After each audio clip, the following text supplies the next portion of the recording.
ಅಶ್ಲೀಲ ಪದ ಬಳಕೆ ಕೇಸಲ್ಲಿ ಮಧ್ಯಂತರ ಜಾಮೀನು ದೊರೆತ ಬಳಿಕ ಬಿಡುಗಡೆಯಾದ ಸಿಟಿ ರವಿ ನಿನ್ನೆ ರಾತ್ರಿಯೇ ಬೆಂಗಳೂರಿಗೆ ತಲುಪಿದ್ದಾರೆ. ಬೆಂಗಳೂರಿನ ವಸಂತನಗರದಲ್ಲಿರುವಂತಹ ತಮ್ಮ ನಿವಾಸಕ್ಕೆ ಬೆಂಬಲಿಗರ ಜೊತೆ ಆಗಮಿಸಿದರು. ಇನ್ನು ಬೆಂಗಳೂರಿಗೆ ಆಗಮಿಸ್ತಾ ಇದ್ದಂತೆ ನೆಲಮಂಗಲದ ಬಳಿಯಲ್ಲಿ ಸಿಟಿ ರವಿ ಅಭಿಮಾನಿಗಳು ಸಂಭ್ರಮಾಚರಣೆ ಮಾಡಿದರು. ಇನ್ನು ಇದೇ ವಿಚಾರವಾಗಿ ಮಾತನಾಡಿದ ಸಿಟಿ ರವಿ, ಪಕ್ಷದ ನಾಯಕರು, ರಾಷ್ಟ್ರೀಯ ನಾಯಕರು, ಸಂಸದರಿಗೆ ಧನ್ಯವಾದ. ನ್ಯಾಯಕ್ಕಾಗಿ ಹೋರಾಟ ಮುಂದುವರಿಸ್ತೀನಿ.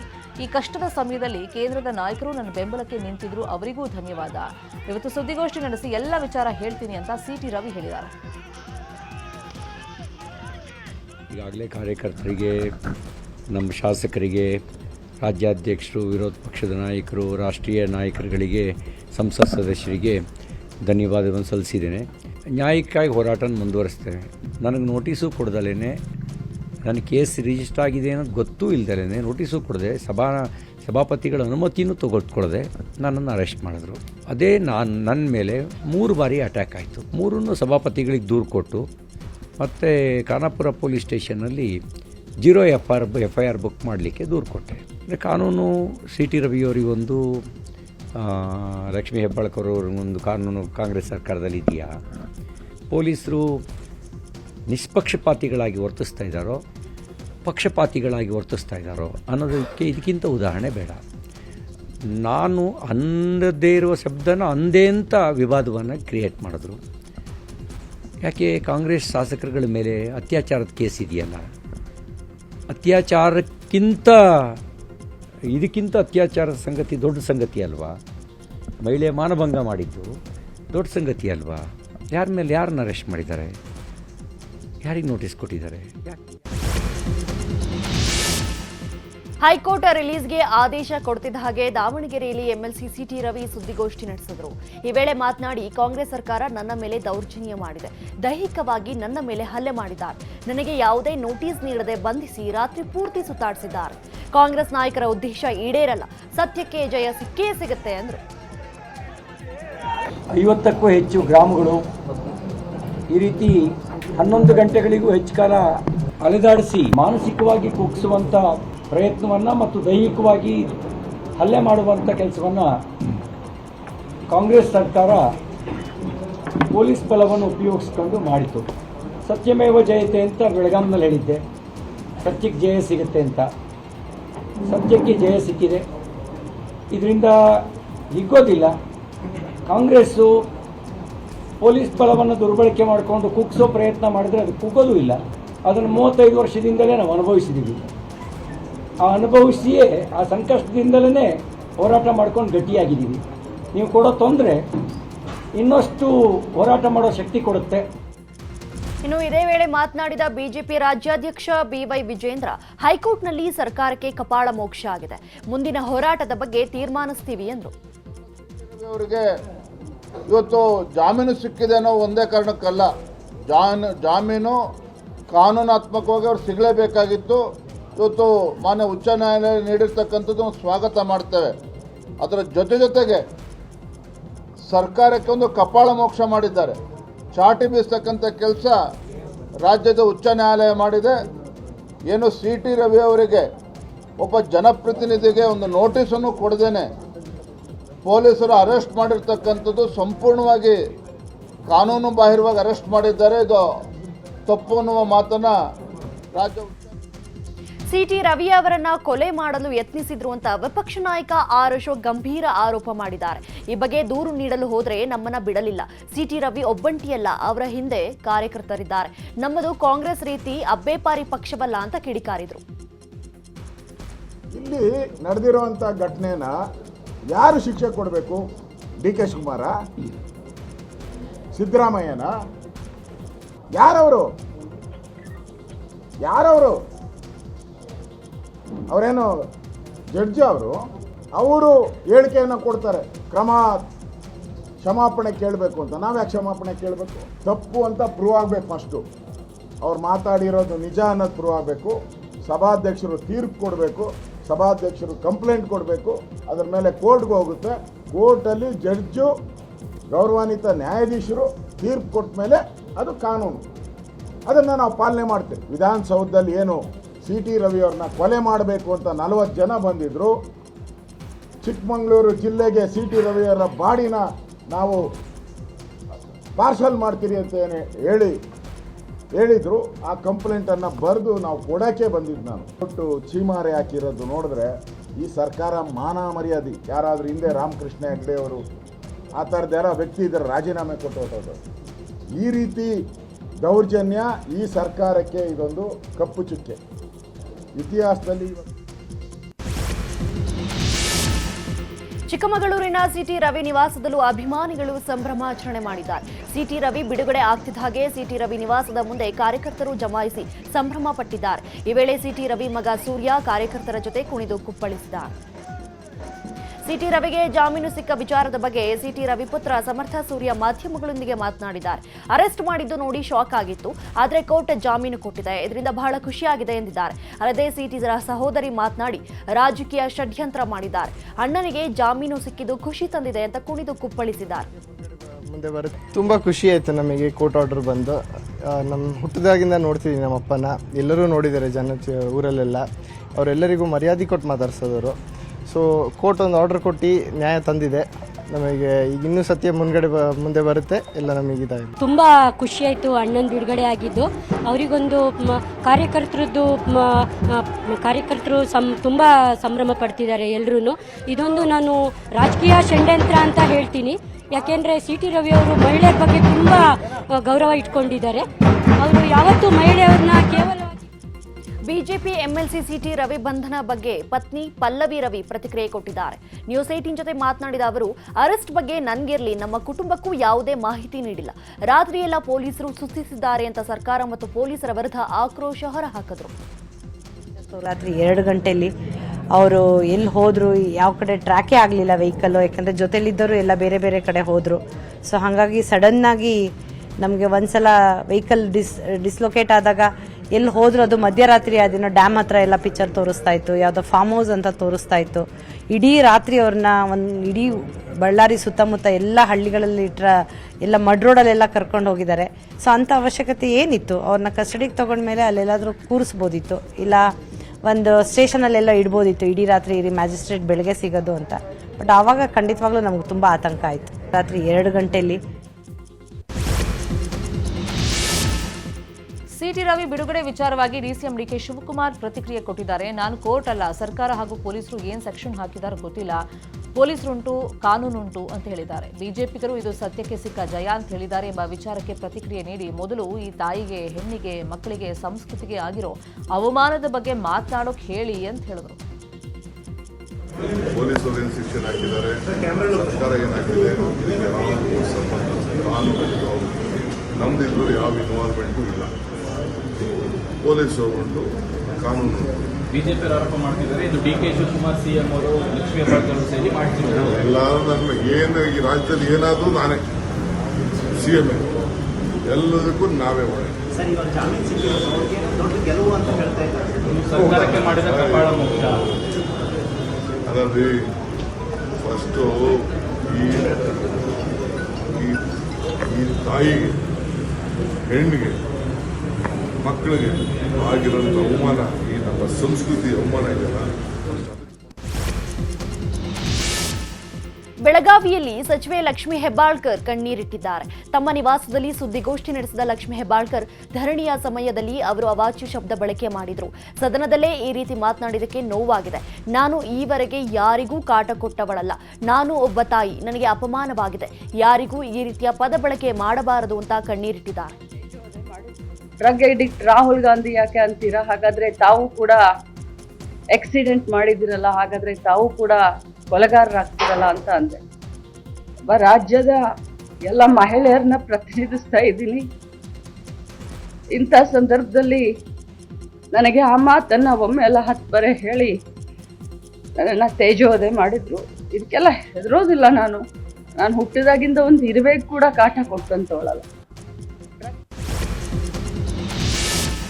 ಬೆಳಗಾವಿಯಲ್ಲಿ ಎಐಸಿಸಿ ಮಹಾ ಅಧಿವೇಶನ ನಡೆಯಲಿದೆ. ಮಹಾ ಅಧಿವೇಶನ ಹಿನ್ನೆಲೆ ಇವತ್ತು ಸಿಎಂ, ಸಚಿವರು, ಸಂಸದರು ಸಭೆ ಕರೆದಿದ್ದಾರೆ. ಸಂಜೆ 4 ಗಂಟೆಗೆ ಸಿಎಂ ಗೃಹ ಕಚೇರಿ ಕೃಷ್ಣಾದಲ್ಲಿ ಸಭೆ ನಡೆಯಲಿದೆ. ಸಭೆಯಲ್ಲಿ ಎಐಸಿಸಿ ಮಹಾ ಅಧಿವೇಶನ ನಿರ್ವಹಣೆ ಹಾಗೂ ಸಭೆ ಯಶಸ್ವಿಗೊಳಿಸುವ ಕುರಿತು ಚರ್ಚೆ ನಡೆಯಲಿದೆ. ಸಾರ್ವಜನಿಕ ಸಮಾರಂಭ ನಿರ್ವಹಣೆ ನಿರ್ಣಯ, ಎಐಸಿಸಿ ನಾಯಕರಿಗೆ ಆತಿಥ್ಯ ಸೇರಿದಂತೆ ಒಂದೊಂದು ಸಚಿವರಿಗೆ ಒಂದೊಂದು ಜವಾಬ್ದಾರಿ ನೀಡಲು ಸಿಎಂ ಪ್ಲಾನ್ ಮಾಡಿದ್ದಾರೆ. ಈ ಮೂಲಕ ಕೆಪಿಸಿಸಿ ಅಷ್ಟೇ ಅಲ್ಲ, ಸರ್ಕಾರವು ಅಧಿವೇಶನದ ಯಶಸ್ಸಿಗೆ ಸಹಕಾರ ನೀಡಿದೆ ಅನ್ನೋ ಸಂದೇಶ ಕೊಡಲು ಸಿಎಂ ಪ್ಲಾನ್ ಮಾಡಿದ್ದಾರೆ ಎನ್ನಲಾಗಿದೆ. ರಾಜ್ಯ ಸರ್ಕಾರ ದ್ವೇಷ ರಾಜಕಾರಣ ಮಾಡ್ತಿದೆ ಅಂತ ಮಾಜಿ ಸಿಎಂ ಜಗದೀಶ್ ಶೆಟ್ಟರ್ ಆರೋಪ ಮಾಡಿದ್ದಾರೆ. ಹುಬ್ಬಳ್ಳಿಯಲ್ಲಿ ಮಾತನಾಡಿದ ಶೆಟ್ಟರ್, ಕಾಂಗ್ರೆಸ್ ಸರ್ಕಾರ ಬಿಜೆಪಿ ನಾಯಕರನ್ನ ಟಾರ್ಗೆಟ್ ಮಾಡಿದೆ. ದ್ವೇಷ ರಾಜಕಾರಣಕ್ಕೆ ಸಿಟಿ ರವಿ ಪ್ರಕರಣ ಸಾಕ್ಷಿ. ಸರ್ಕಾರ ಅಧಿಕಾರ ದುರ್ಬಳಕೆ ಮಾಡಿಕೊಳ್ತಿದೆ. ಸಿದ್ದರಾಮಯ್ಯ ಮತ್ತು ಡಿಕೆಶಿಗೆ ಅಹಂಕಾರ ಬಂದಿದೆ ಅಂತ ವಾಗ್ದಾಳಿ ಮಾಡಿದ್ದಾರೆ. ಬಿಜೆಪಿ ಯುವ ಮೋರ್ಚಾ ಸದಸ್ಯ ಪ್ರವೀಣ್ ನೆಟ್ಟಾರು ಹತ್ಯೆ ಪ್ರಕರಣದ ಪ್ರಮುಖ ಆರೋಪಿಯನ್ನ ಬಂಧಿಸಲಾಗಿದೆ. ಕೊಡಾಜೆ ಮೊಹಮ್ಮದ್ ಶರೀಫ್ ಬಂಧಿತ ಆರೋಪಿಯಾಗಿದ್ದು, ಬಹ್ರೈನ್ನಿಂದ ದೆಹಲಿಗೆ ಬರ್ತಿದ್ದ ಹಾಗೆ ಬಂಧಿಸಲಾಗಿದೆ. ಪಿಎಫ್ಐನ ರಾಜ್ಯ ಕಾರ್ಯಕಾರಿ ಸಮಿತಿಯಲ್ಲಿ ಚರ್ಚಿಸಿದ ಬಳಿಕ ಪ್ರವೀಣ್ ನೆಟ್ಟಾರು ಹತ್ಯೆಯ ಆದೇಶವನ್ನ ಮೊಹಮ್ಮದ್ ಶರೀಫ್ ನೀಡಿದ್ದ. ಮೊಹಮ್ಮದ್ ಸೂಚನೆಯ ಮೇರೆಗೆ ಆರೋಪಿ ಮುಸ್ತಾಫಾ ಪೈಚಾರ್ ಮತ್ತು ಆತನ ತಂಡ ಪ್ರವೀಣ್ ನೆಟ್ಟಾರು ಅವರನ್ನ ಬರ್ಬರವಾಗಿ ಹತ್ಯೆಗೈದಿತ್ತು. 2022 ಜುಲೈ 26ರಂದು ದಕ್ಷಿಣ ಕನ್ನಡ ಜಿಲ್ಲೆಯ ಸುಳ್ಯ ತಾಲೂಕಿನ ಬೆಳ್ಳಾರೆ ಗ್ರಾಮದಲ್ಲಿ ಹತ್ಯೆಯಾಗಿತ್ತು.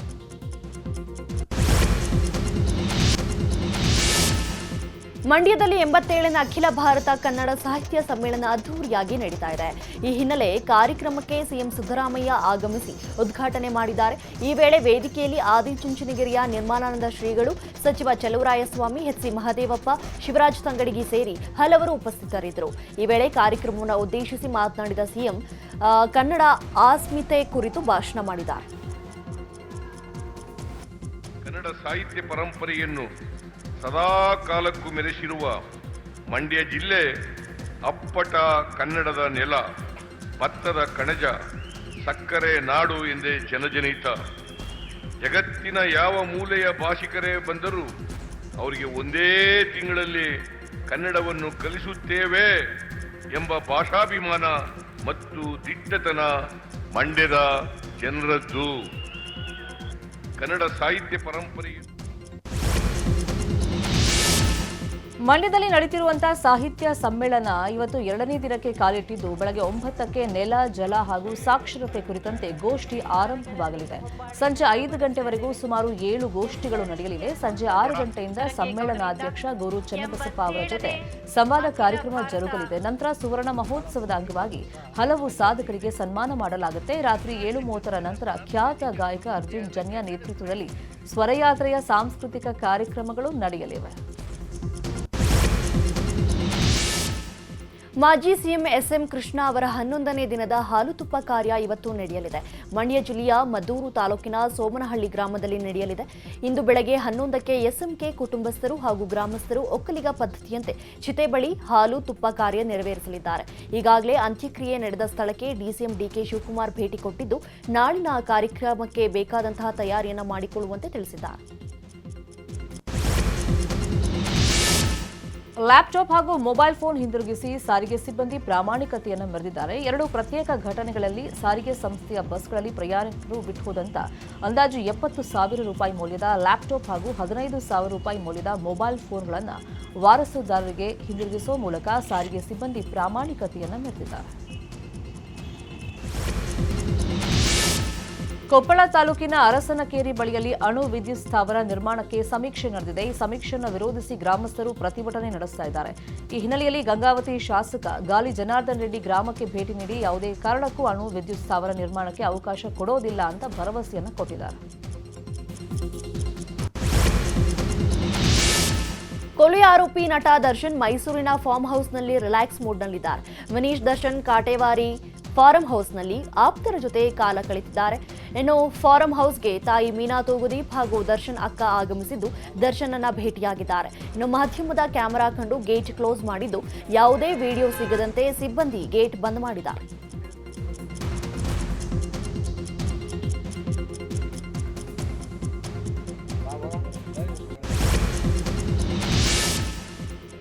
ಕೋಲಾರ ಹಾಲು ಒಕ್ಕೂಟ ಕೋಮುಲ್ ನಷ್ಟದ ಸುಳಿಗೆ ಸಿಲುಕಿದೆ. ರೈತರಿಗೆ ನೀಡಬೇಕಾಗಿರುವಂತಹ ಹಣವನ್ನು ಕಳೆದ 3 ವಾರಗಳಿಂದ ಕೊಟ್ಟಿಲ್ಲ ಅಂತ ಹಾಲು ಒಕ್ಕೂಟದ ಮಾಜಿ ನಿರ್ದೇಶಕ ಕಾಡೇನಹಳ್ಳಿ ನಾಗರಾಜ್ ಆರೋಪ ಮಾಡಿದ್ದಾರೆ. ಕೋಲಾರ ಹಾಲು ಒಕ್ಕೂಟ 16 ಕೋಟಿ ನಷ್ಟದ ಸುಳಿಯಲ್ಲಿ ಸಿಲುಕಿದೆ. ರೈತರಿಂದ ಹಾಲು ಖರೀದಿ ಮಾಡಿದ ಹಣವನ್ನು ಕೊಟ್ಟಿಲ್ಲ. ಹೀಗೆ ಮುಂದುವರೆದಲ್ಲಿ ಒಕ್ಕೂಟವು ಆರ್ಥಿಕ ಸಂಕಷ್ಟಕ್ಕೆ ಸಿಲುಕಿ ಅನಾನುಕೂಲ ಆಗಲಿದೆ. ಹಾಲು ಉತ್ಪಾದಕರು ಸಂಕಷ್ಟ ಎದುರಿಸುವಂತಾಗುತ್ತೆ ಅಂತ ನಾಗರಾಜ್ ಆರೋಪ ಮಾಡಿದ್ದಾರೆ. 1.5 ತಿಂಗಳ ಹಿಂದೆ ಅದು ನಮ್ಮ ಒತ್ತಾಯ ಏನು ಅಂದರೆ 5 ರೂಪಾಯಿ ಬೇಗ ಜಾಸ್ತಿ ಮಾಡಬೇಕು ಅಂತೇಳಿ ನಾವು ಒತ್ತಾಯನ ಮಾಡ್ತಾಯಿದ್ವಿ. ಅಲ್ಲ, ರೈತರಿಗೆ ಈಗಾಗಲೇ ಕೊಡ್ತಾ ಇರೋಂಥ ದರ ಏನಕ್ಕೂ ಸಾಕಾಗ್ತಾ ಇಲ್ಲ. ಏನು ಬರೀ ಹುಲಿ ಉಗುರು ಸಾಗಾಟ ಮಾಡ್ತಿದ್ದ ಇಬ್ಬರನ್ನ ಕೊಳ್ಳೇಗಾಲದ ಸಿಐಡಿ ಅರಣ್ಯ ಸಂಚಾರಿ ದಳದ ಪೊಲೀಸರು ಅರೆಸ್ಟ್ ಮಾಡಿದ್ದಾರೆ. 4 ಹುಲಿ ಉಗುರುಗಳನ್ನು ವಶಪಡಿಸಿಕೊಂಡಿದ್ದಾರೆ. ಮೈಸೂರು ಜಿಲ್ಲೆ ದೊಡ್ಡ ಹರವೆ ಗ್ರಾಮದ ನವೀನ್ ಕುಮಾರ್ ಹಾಗೂ ಕೋಟೆಯ ಆಲನಹಳ್ಳಿಯ ಕುಮಾರನಾಯ್ಕ ಬಂಧಿತ ಆರೋಪಿಗಳಾಗಿದ್ದಾರೆ. ಇವರು ಬೈಕ್ನಲ್ಲಿ ಹುಲಿ ಉಗುರು ಸಾಗಿಸುತ್ತಿದ್ದಾಗ ಅರಣ್ಯ ಸಂಚಾರಿ ದಳದ ಪೊಲೀಸರ ಕೈಗೆ ಸಿಕ್ಕಿಬಿದ್ದಿದ್ದಾರೆ. ಆಪರೇಷನ್ ಚನ್ನಪಟ್ಟಣ ಟಸ್ಕರ್ ಕಾರ್ಯಾಚರಣೆ ಯಶಸ್ವಿಯಾಗಿದೆ. ಕಾರ್ಯಾಚರಣೆ ಆರಂಭಿಸಿದ ಕೆಲವೇ ಗಂಟೆಗಳಲ್ಲಿ ಸಲಗ ಸೆರೆಯಾಗಿದೆ. ಚನ್ನಪಟ್ಟಣದ ತಿಮ್ಮಯ್ಯನ ದೊಡ್ಡಿ ಗ್ರಾಮದ ಬಳಿಯಲ್ಲಿ ಸೆರೆಯಾಗಿದೆ. 6 ಕಾಡಾನೆಗಳ ಸಾಹಸದಿಂದ ಪುಂಡಾನೆಯನ್ನ ಅರಣ್ಯ ಇಲಾಖೆ ಸಿಬ್ಬಂದಿ ಸೆರೆ ಹಿಡಿದಿದ್ದಾರೆ. ಅರವಳಿಕೆ ಚುಚ್ಚುಮದ್ದು ನೀಡಿ ಸಲಗವನ್ನ ಸೆರೆ ಹಿಡಿಯಲಾಗಿದೆ.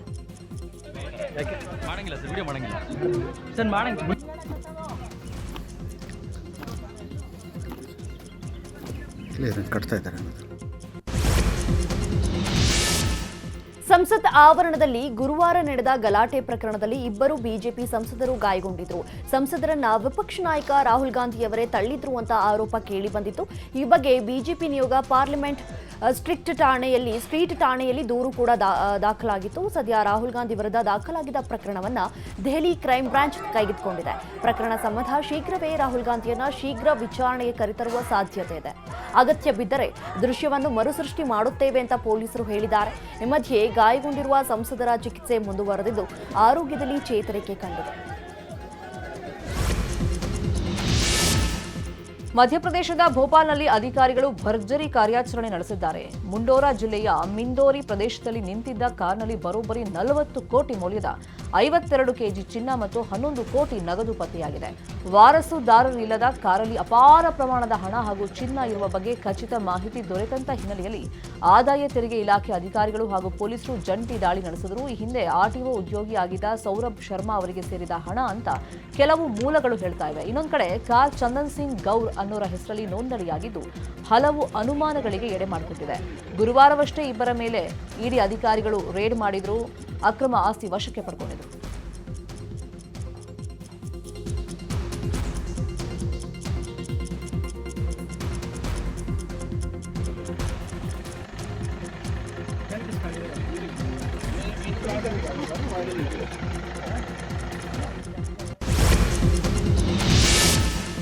ದೆಹಲಿಯ ದೀನ್ ದಯಾಳ್ ಉಪಾಧ್ಯಾಯ ಮಾರ್ಗದಲ್ಲಿರುವ ಬಿಜೆಪಿ ಕಚೇರಿ ಹೊರಗೆ ಅನುಮಾನಾಸ್ಪದ ಬ್ಯಾಗ್ ಪತ್ತೆಯಾಗಿತ್ತು. ಆತಂಕ ಮೂಡಿಸಿದೆ. ಇದರಿಂದ ಕಚೇರಿಯ ಬಳಿ ಇರುವ ರಸ್ತೆ ಬದಿಯಲ್ಲಿ ಬ್ಯಾಗ್ ಇಟ್ಟಿದ್ದು ಬ್ಯಾಗ್ ಮೇಲೆ ಪೊಲೀಸ್ ಸ್ಟಿಕ್ಕರ್ ಇದ್ದು ಯಾರೋ ಮರೆತು ಬ್ಯಾಗ್ ಬಿಟ್ಟು ಹೋಗಿರಬೇಕು ಅಂತ ಹೇಳಲಾಗಿದೆ. ಸದ್ಯಕ್ಕೆ ಯಾರೂ ಭಯಪಡುವ ಅವಶ್ಯಕತೆ ಇಲ್ಲ. ಮುನ್ನೆಚ್ಚರಿಕಾ ಕ್ರಮವಾಗಿ ಬಿಜೆಪಿ ಕಚೇರಿ ಸುತ್ತಮುತ್ತ ಭದ್ರತೆ ವ್ಯವಸ್ಥೆ ಹೆಚ್ಚಿಸಲಾಗಿದೆ ಅಂತ ಹಿರಿಯ ಪೊಲೀಸ್ ಅಧಿಕಾರಿ ಮಾಹಿತಿ ಕೊಟ್ಟಿದ್ದಾರೆ. ನೇಪಾಳದ ಜುಮ್ಲಾ ಪ್ರದೇಶದಲ್ಲಿ ಲಘು ಭೂಕಂಪನ ಸಂಭವಿಸಿದೆ. ಮುಂಜಾನೆ ವೇಳೆಗೆ ಭೂಕಂಪನ ಉಂಟಾಗಿದ್ದು ಯಾವುದೇ ಸಾವು ನೋವಿನ ಬಗ್ಗೆ ವರದಿಯಾಗಿಲ್ಲ. ರಿಕ್ಟರ್ ಮಾಪಕದಲ್ಲಿ ಭೂಕಂಪನದ ತೀವ್ರತೆ 4.8ರಷ್ಟು ದಾಖಲಾಗಿದೆ. ಭೂಮಿಯ 10 ಕಿಲೋಮೀಟರ್ ಆಳದಲ್ಲಿ ಭೂಕಂಪನದ ಕೇಂದ್ರ ಪತ್ತೆಯಾಗಿದೆ. ಇತ್ತ ಅಸ್ಸಾಂನಲ್ಲೂ ಲಘು ಭೂಕಂಪನ ಉಂಟಾಗಿದ್ದು ರಿಕ್ಟರ್ ಮಾಪಕದಲ್ಲಿ 2.9ರಷ್ಟು ತೀವ್ರತೆ ದಾಖಲಾಗಿದೆ. ಇಂದಿನಿಂದ ವಿಜಯ್ ಹಜಾರೆ ರಾಷ್ಟ್ರೀಯ ಏಕದಿನ ಕ್ರಿಕೆಟ್ ಟೂರ್ನಿ ಆರಂಭಗೊಳ್ಳಲಿದೆ.